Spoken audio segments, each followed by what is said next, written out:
Welcome back, Carefit Farms fans. Sorry for the lesser quality of this video because I'm not sure where my good camera is. Anyway, if you've got a Deutz Allis 385 and your gauge wheels on your closing disc are starting to look like this, as you can see here, these are all cracked. You're trying to figure out a solution because, as it turns out, Landall and Agco no longer carry these, and these are a 4x16 wheel. So what I ended up discovering was on my local marketplace that I could buy John Deere used closing wheels off of I think these are off of an 1880 drill, air seeder. Now I had to take the John Deere wheels apart, take the Deutz wheels apart, change the rubber, and now these originally are 4.5x5s.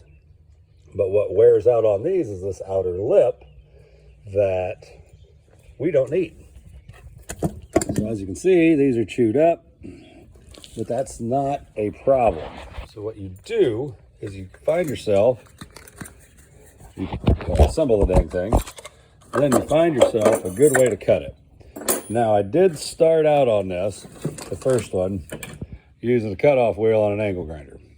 It does work. It makes a lot of smoke, makes a lot of noise, and takes some time.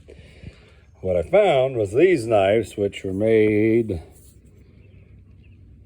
by the Everhard from Canton, Ohio. And this actually works a lot better with two hands that I can't have right now because I'm trying to film. But let me see if I can get that in there. So then we take this and go through. And we cut that right off. Anyway, the idea being to cut this lip even with this rubber. And if you'll walk with me, I'll just show you some results that we have on it. Said I'm sorry about the jumpy video. I walk over to the planter where I have almost done. I've only got those 4 to put back on yet. So now this is an example of a changed one. As you can see, I know in the video, it actually, or in this picture, it doesn't look like it fits that great, but it does. It seals up tight here. That way we can keep junk and residue out. The wheel diameter is the same. It should work. I'll do a follow-up either during or after corn planting to let you guys know how it went. You do not have to use John Deere wheels. This wheel here is actually off of an International 800 planter, but I did have to trim. That's the one I had to trim the most off of because those don't wear out on that edge. So you are not at a loss with these. You can rebuild them using easy to find parts.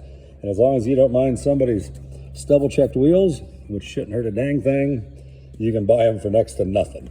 The only advice I'll give you is don't pry back here to take these off.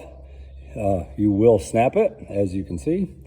And what we ended up doing, even though you definitely need to make sure they're all freed up so everything works right. But what we did was we pull one whole gauge assembly off. That allows us access to those bolts there. To take this side off, we'll bolt that one back on, and then we'll put this assembly back on. So anyway, if anybody has any questions, feel free to comment.